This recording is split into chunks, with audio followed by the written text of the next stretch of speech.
Hello and welcome. As we reflect on the importance of Bell Let's Talk Day, I want to thank you for joining us for this important and timely discussion.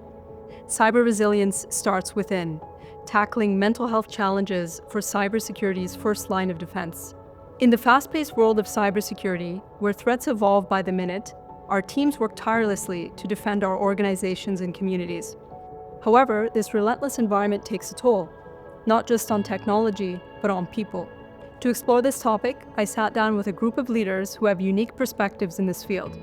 This conversation explores an often overlooked aspect of cyber resilience, the mental health and well-being of the very people at the front lines of this digital battlefield. This conversation aligns perfectly with the Bell Let's Talk campaign, an impactful initiative that has led the way in raising awareness and driving action around mental health in Canada. Now in its 15th year, Bell Let's Talk has sparked vital conversations, broken down stigma, and supported countless individuals on their mental health journeys. It's a privilege to connect this campaign's mission with the unique challenges faced by our cybersecurity professionals. Every conversation has a potential to inspire change. With that in mind, let's dive into this one.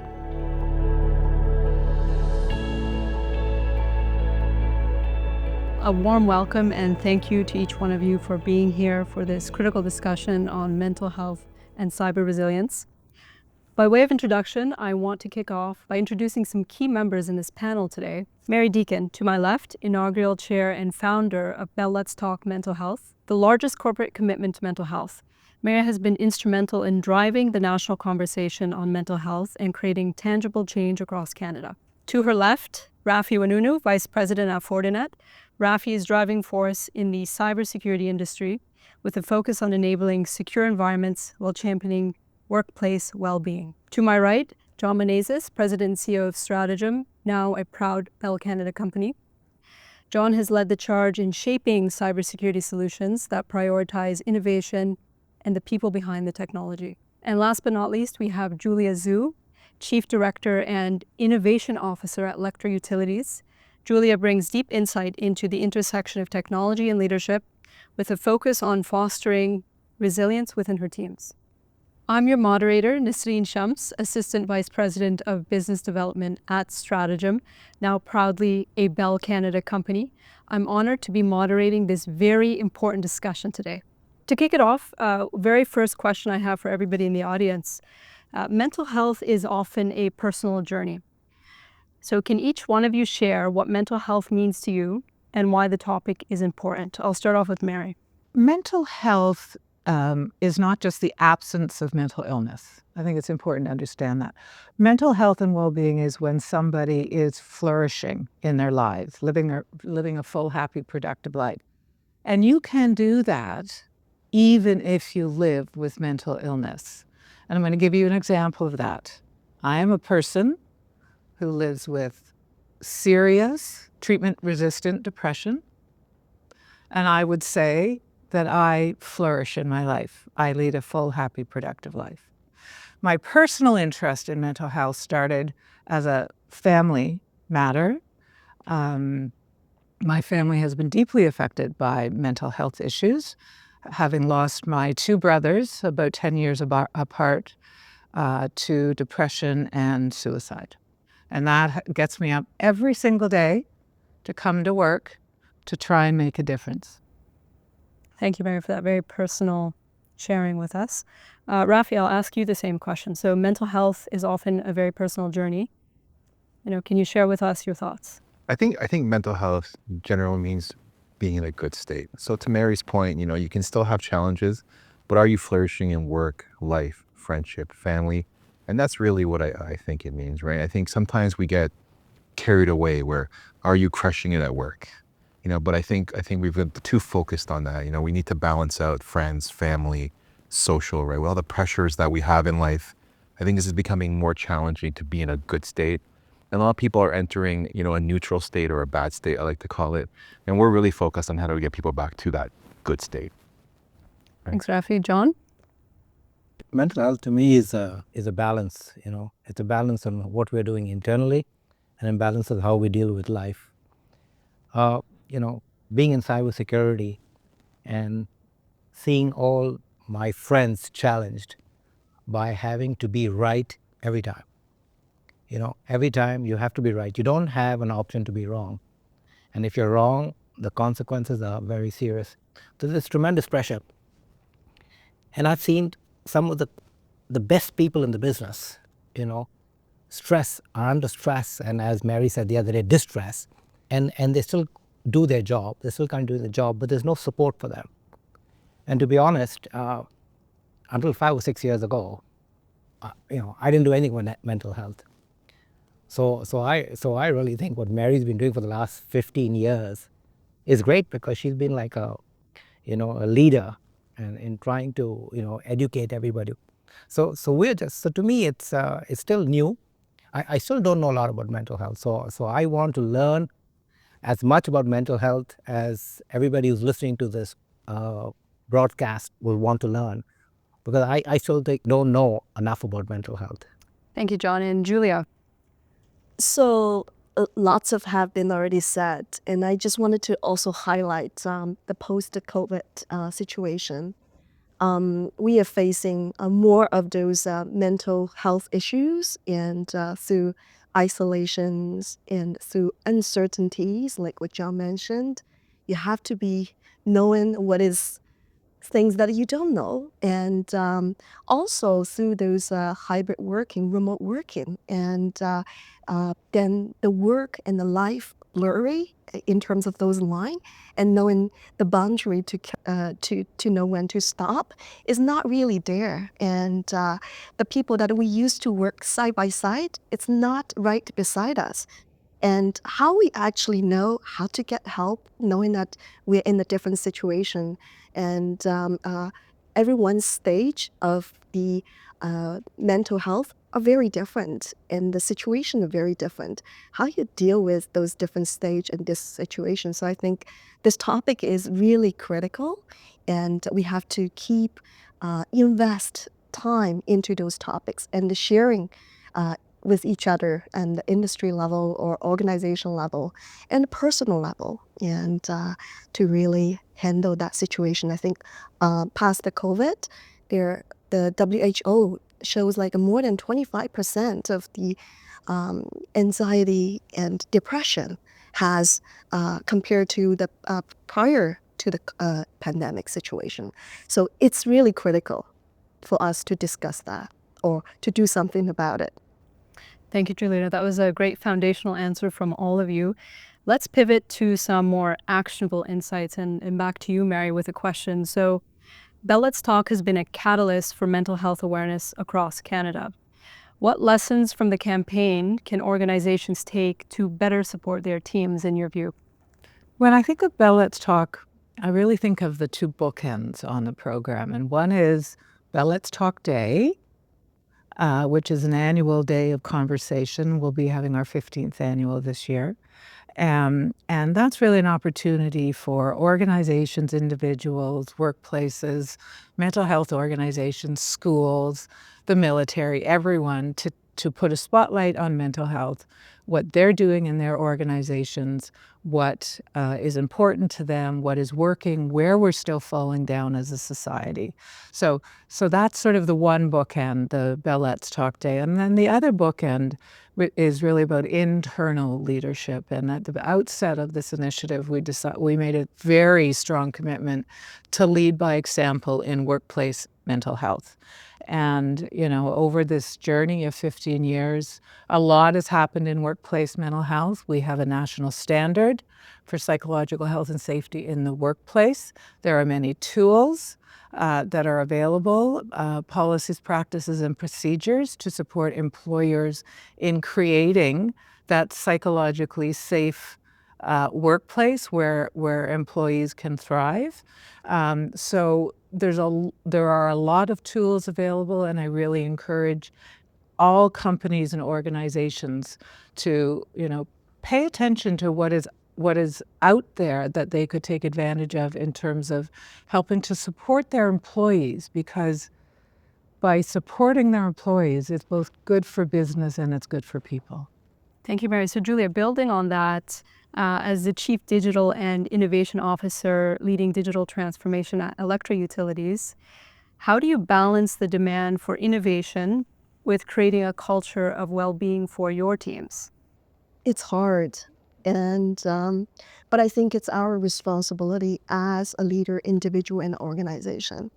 I think first it's really needed to start with acknowledgement in terms of the digital transformation, the cybersecurity, and the demand for innovative for the business are really high. So it takes probably a lot of work, and but it's okay, and we have to acknowledge that, and because we have a team to support that, we celebrate progress, not just the outcome. We create those energy, and we also at the Electra we realize that innovation doesn't really thrive in a very stressful situation. So when you are burned out and when you don't feel safe, when you are overwhelmed, and there's no innovation, people needed to survive. So creating that safe place and have that chat and acknowledge and being vulnerable about, yes, I am stressed and here's very overwhelming and I don't know a lot of things, and asking for help is probably the best way to handle that. Because we don't always know everything, but it's okay to know that we don't know everything.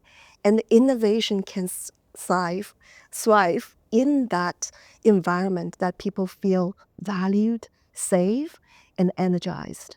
Well, that's great. I love the piece on acknowledgement. That's a key piece to even beginning the journey. So thank you, Julia.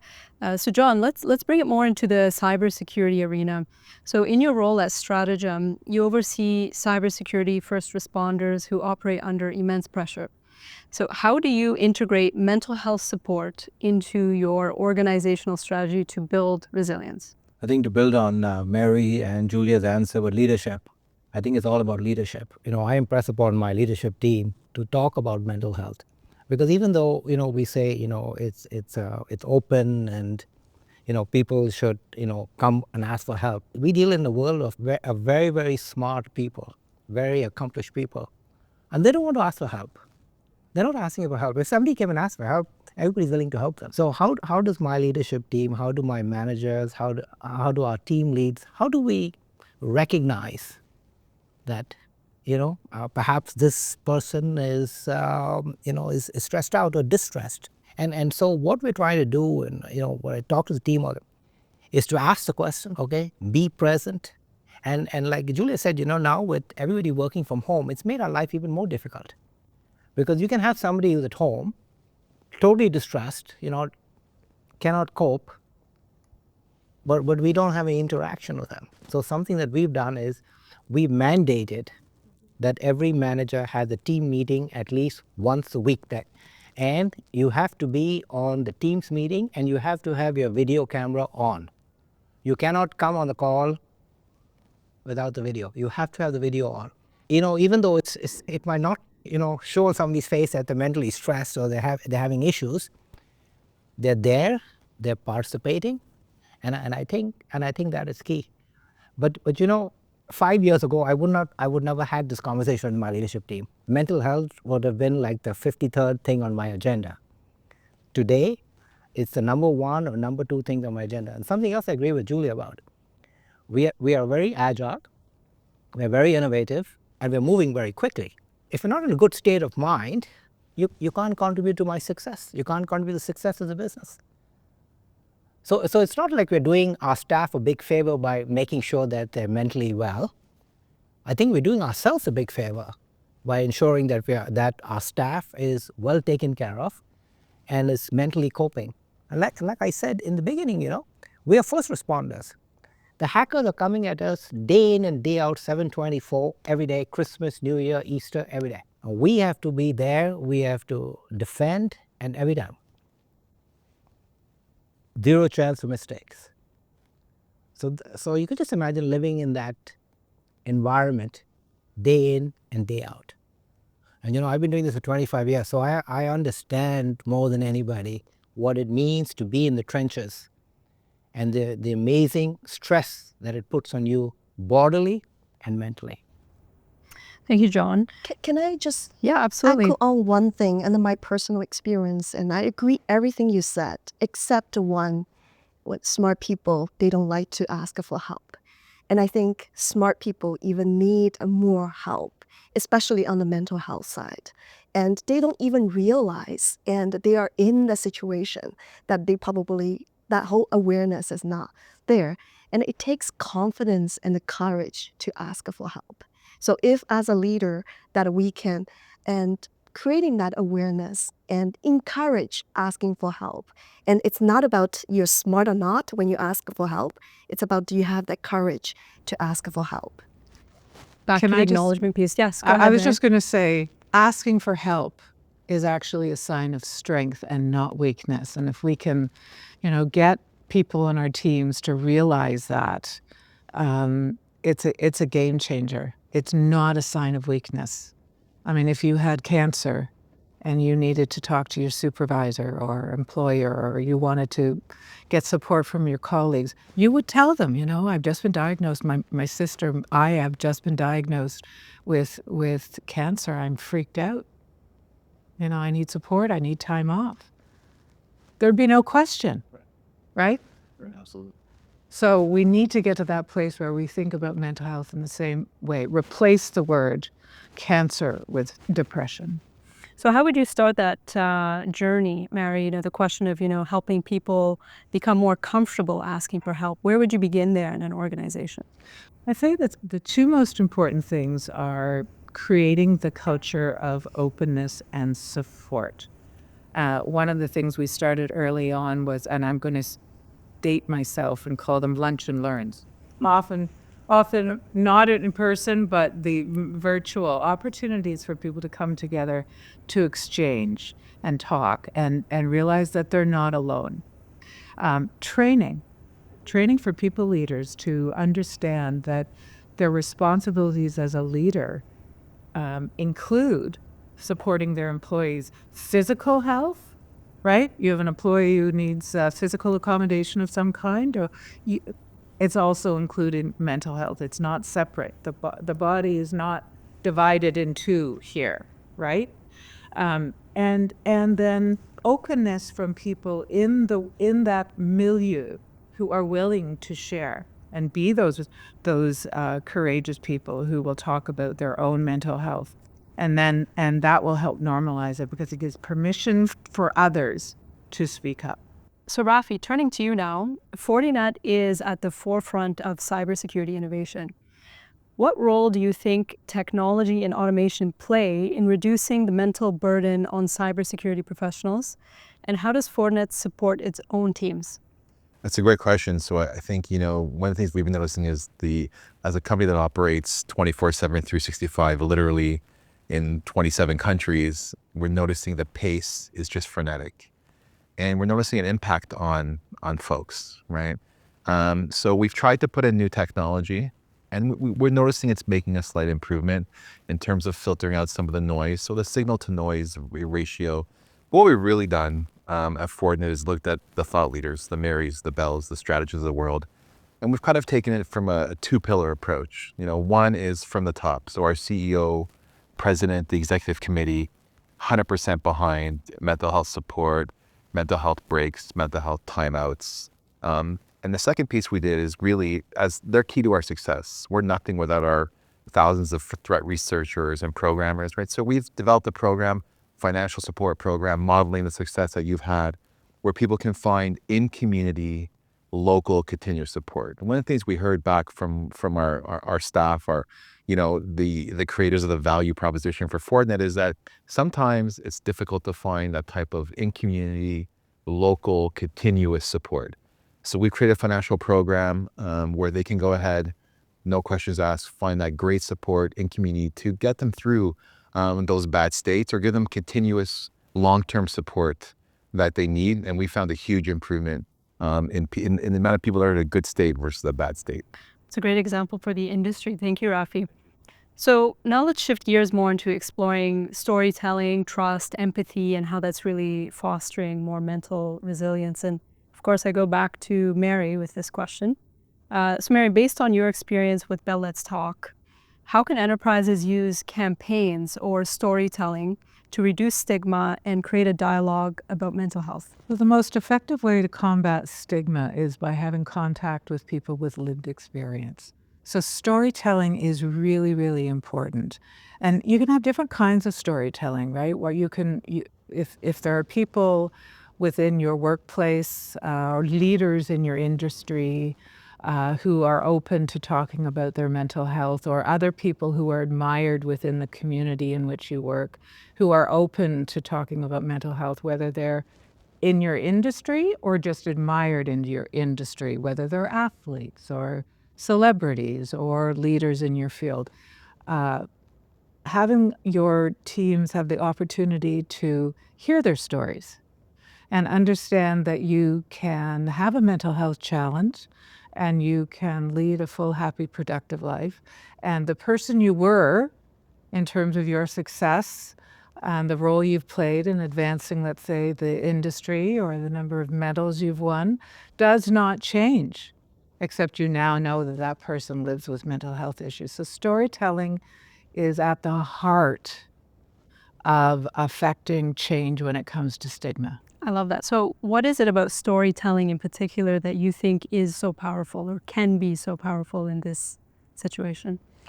It challenges perceptions of what people are like and what they can do. So what does a person with a mental illness look like? What can they do? Are they you and me? They are you and me. So the stories that people tell that break down that barrier and bring that to life within people that you know or admire in the world that you live in is the most powerful thing.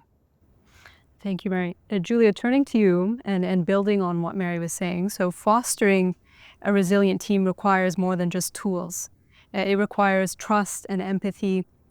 How do you build those qualities within your team, and what role does leadership play in creating that environment at Electro Utilities?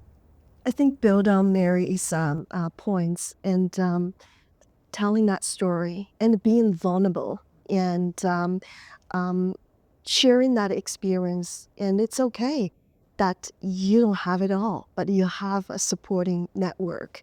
And your company started to have that topic. Like for Electra, we actually have, we called it CBC. It's a culture, behavior, commitment. And the first thing that it starts with, prioritize your well-being. Because if you look after the people, and everything else will come. And the people will feel that you really care about that. And what is that mental health could impact the way that we live, the way that we work, and impact the community. And bring that community together to have that topic and normalize that conversation. I think that's the best thing the leader can do. It's like we spend time today. It takes a lot of time to organize, right? But industry sharing all the different experience and then taking something that we learned today and go back to apply. And that's like learn and the sharing. And that's one way that we can really battle the challenges. I think we talk about Winston Churchill, and Winston Churchill once said, and the citizen health is the greatest assets that the company will have, right? So if we look at it, it's not just the technology. We really looking after our people, and then everything else will come, and we will build. If we look after those frontline, and our frontline staff becomes more resilient, and our defense will be a lot more stronger. Organization will become stronger, and the society will become a lot stronger.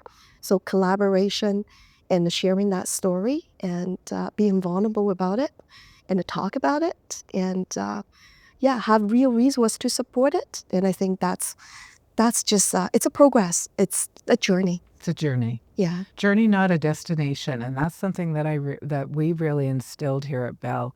No company is perfect. You have to start somewhere. Acknowledge that you don't know everything. But dip your toe in the water and acknowledge that it is a journey, not a destination, to creating the environment and the tools, etc., in your workplace that will support the mental health and well-being of your employees, that will allow them to bring their best selves to work and do their best work. Thank you, Mary. That's great. A follow-up to you, Julia, is you're encouraging vulnerability on your team. And I think that's excellent. So my question to you is, when you're encouraging vulnerability to your team, what are you really asking your team to do? I think my own personal experience, when you are actually talking about the stage of where you are at and the stress that you're in, or anxiety or the uncertainty, and actually half of the problem goes away. It's almost like when you take out of the paper and when you overwhelm and you write down everything that is in your mind. So sharing and is not only the caring, it's actually one way to, like, I'm not a psychologist, but it's one way to really one tool that you can leverage and to clean up your mind, get clarity. I love that. Thanks, Julia. John, we'll move over to you now. So building on all these points today, as a leader in a field where every second counts in cybersecurity defense, how do you inspire your teams to not only tackle cyber threats, but also prioritize their mental health, ensuring they remain motivated and fulfilled in such a high-pressure environment? Well, it's a tough job. It's very interesting. At Stratagem, we're doing a lot of work in automation, and for the last year and a half, we've been on this furious pace to automate, because the hackers are using AI and bots, so the pace of attacks is. So we're using automation to protect ourselves. So as Stratagem, like I'm happy. This is fantastic. We're going to automate. We're going to do all these wonderful things. And about 6 months ago, somebody came up to me and said, "Will I still have a job?" It struck me, because I'm thinking, because I'm so excited about automation, or what we're going to do. We're going to take over the world and all this fun stuff. And then you have all your first responders out there, and they're all stressed because they don't know, do I have a job? So how do you reassure them? So that's exactly what we did. That's exactly what we did. We came up with a plan to meet with the team and to tell them that while one function of their job was being automated, we want them. We're going to invest in them. We're going to train them, and we're going to be able to. They're going to be doing other work that is going to supplement the initial work that they've been doing for the last 3 or 4 years. It's like upskilling in a way. Upskilling. So we made we made a conscious decision. And I thought, I don't know whether I was helping with the mental health, but I think that's exactly what I was doing. Without associating it with the mental health of my team, but just being a leader and seeing that the core part of my company is not aligned with me. Not aligned with me, because I'm talking about agility and automation and next generation and AI and all this fun stuff. But we reassure our point. So that's kind of what we're doing. We're very focused on understanding, and so now I have a new, learning of how to reassure my employees, because cybersecurity is moving at breakneck speeds, and what we were doing yesterday, is not what we're doing tomorrow. So if you think you live in a stressful world, you don't live in my world. It's absolutely crazy. So we're doing a lot of stuff. I think we have lunches, and we have pizzas, and we have barbecues, and we have table tennis tournaments, and we have hockey tournaments, and we have all sorts of stuff. So I think in the last 2 years, the number of events that we're having, where we're bringing groups of people together, and is increased significantly. Because I think I agree with Julia. If the team is not fully engaged with you, I can't achieve any of the goals that I have. I can't do this automation. So believe me, it's a new world for me, because I know about ROI, and I know what sales numbers, and I know about EBITDA, and I know what SLA is. Okay, so just this intangible, the mental health is something that I've learned. So I'm I'm learning. I'm learning. I'm hoping that I'm making a difference in my employees' health, mental well-being. That's great. Thank you, John. It's If I very could add one interesting. thing to that, Sure, I think, Rafi, go ahead. To John's point, we're trying to do all this, John, Mary, we're in the middle of what is really the next industrial revolution of AI. So society's about to hit the biggest shift it's had in the past 100 years, and we're trying to manage mental health at the same time, right? This is a foundational challenge to the future of society as a whole, right? It's a big question. Go ahead, Mary. If I could add on to that, you used, I don't know many of those EBITDA things that you said. I don't know anything about those, but I do know about ROI, and I can tell you that the work that's been done in mental health and in workplace mental health, there is a strong ROI for investing in workplace mental health. That what you invest in creating that environment, whether it's having benefits for your employees, training for your leaders, the kind of get-togethers, the lunch and learns, the educational opportunities, all of those things, there's EFAP, they have costs. But when you look on the other side, on the savings of short-term disability, long-term disability, and those things, there is a strong ROI. And so, for example, since we started Bell Let's Talk in our workplace, put in place a number of very specific, tangible programs to support our people, leader training, benefits, enhanced EFAP programs. We have a return on investment in workplace mental health of $4.10. ROI. That's one I know. Yes. Very good. And also That's attract talents. And It does. Electra has always been putting people first. And a lot of our policy, like hybrid work policy, is very designed into, how we actually can trust the staff, that they know what is the best for them to keep the work-life balance. So it's a mindset. And that, the ROI, make Electra the best GTA employee in 2025 and for many other years as well. And because we know that when you put people first, and the return on the investment will really come. All excellent points. I love it. Rafi, back over to you. So let's bring technology into the conversation. Automation, as we were referring to earlier, and AI are seen as ways to reduce workloads, but they also bring fear of job displacement and increased complexity. How do you balance introducing these technologies while addressing the mental well-being of your workforce and customers at Fortinet? Oh, it's a great question and a challenging problem for us, for sure. 85% of our employees basically are high-tech workers, and half of them are pretty much going to be affected by the sea change in terms of AI and all that stuff. So what we started to do is take this futuristic look. Let us work with you on what the next 5 to 7 years of your life looks like. And we try to actually create a narrative for them that says, your job today is going to look like this in 7 years. Here are the gaps for you to get there. Let us create a plan for you in partnership with us, supporting you cost-wise, lifestyle-wise, to put you into a good position to meet the AI curve, right? So instead of resisting this, your job's not going to change. We know your job's going to change. We know the world's going to change. So how do we get you there in 7 years? And that's what we do. So we've been creating these forward-looking plans with our staff, and sometimes it's retraining, sometimes it's more training, sometimes it's complete job change, right? And we map that out with them. And yeah, thank you. And the biggest thing that we found when we got feedback from the employees was my stress level went from here to here. So, okay, I know my job's going to change and I know where I need to get in 7 years, and we're going to get there together as a team.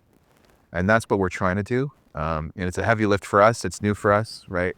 Much like John, we're a sales organization, right? Quotas, deliverables, ROI, EBITDA, so it's a cultural change for us as well. And we're working together with our employees to get there. So you co-create with your staff? We co-create. Oh, wow. We Do you have co-create. anyone to help facilitate? We do. We have a group inside the company that helps with that. So for example, we have a lot of people today who are traditional threat researchers, so first responders in John's terms, and they've spent a lot of their career, very fruitful career, creating software responses to threats. those responses are going to be automated more and more as time goes on. So we're going to need fewer and fewer and fewer of them, right? So we talked about maybe you can be helpful in sales. Maybe you could be helpful in product marketing. Where do you want to go? Let us help you get there. And we co-create a plan with them. I like that. So meeting people where they are and elevating them, upskilling them as well. That's right. And one thing, the nice parts about it is it takes investment from both sides. So it takes investment from Fortinet and it takes investment from the employee. So it's a joint mission with them. That's great. Right. That's great. Powerful example for the industry. Thank you. So as we conclude, I will, let's say, open up with a final question for the panel, and then I'll leave the final question for Mary. So we'll start with Julia. What is one actionable step every organization should take today to create a sustainable, supportive environment for their teams in this high-pressure industry? Only one? One would be nice. If you need two, you can go for two. Well, I think very important, the mindset is putting the people first. And there are lots of action items. And if there's only one thing, that I would just say, let's continue talk. Let's continue learn and sharing those best practice and those accomplishments, those progresses, and then knowing that we can support each other. So I'm going to tackle Rafi, and then knowing that how we actually can have this job creation as part of the change management, and to create that more way that we can work together for a plan and to get rid of those anxiety. That's great. John, what's the one actionable step for you? I'm going to pick up on Mary's idea. You know, every time we have a company meeting, our annual meetings, we bring a speaker. And the speaker is always a motivational speaker. Okay? The next time we have one of our meetings, I'm going to bring somebody who suffers mental health and has lived experience. And I think that will be totally different. Okay? Very powerful. And I think that will be very powerful, because it will show that, you know, it's important, because I think one of the big things we need to do is get rid of the stigma and change people's attitudes. And if we can do that, that'll be fantastic. That's great, John. Thank you. We'll move back to Rafi, and then we'll close up with the final question with Mary. Rafi, what's your one actionable takeaway? Yeah, great. So, I mean, picking up on what Mary and everyone else said, I think for us, it's really becoming a core leadership function for all the executives. So just like sales quotas, mental health is part of your core leadership function, and we set the tone at the top, right? And I think that starts the boat moving, right? Every executive knows that mental health is part of your key deliverables at the end of the year. And we mark them, and we performance against that. Okay? Thanks, Rafi. That's excellent. And my final question in closing today is, Mary, as someone who has led the charge in mental health advocacy, what resources or tools would you recommend for organizations looking to start or improve their mental health initiatives? Well, I knew that question was coming. So I have here with me something that I want to share with all of you. And this is a report that was done by Deloitte. It was done pre-pandemic, but it involves about 10 very large corporations in Canada looking at the programs that they had in place for their employees in terms of workplace mental health, leadership training, benefits, you know, return to work, EFAP, all those things, and mapping out, you know, what is required to create in a practical way a blueprint for a successful workplace mental health program. So this is the report done by Deloitte.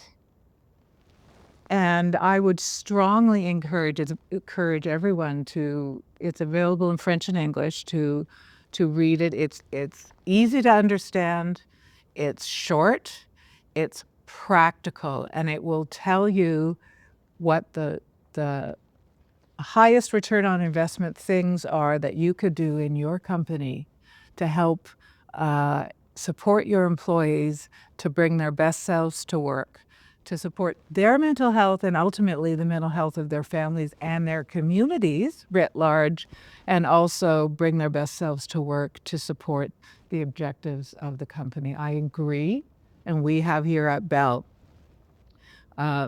mental health as a core competency for our people leaders. And that's an example of the kind of thing you'll find in this book. Thank you, Mary. We'll put a link to that as well at the end of this discussion, so very much appreciate you bringing that in. With that being said, I want to thank you all for your time, for sparking inspiration in the mental health discussion, and thank you for being here with us today.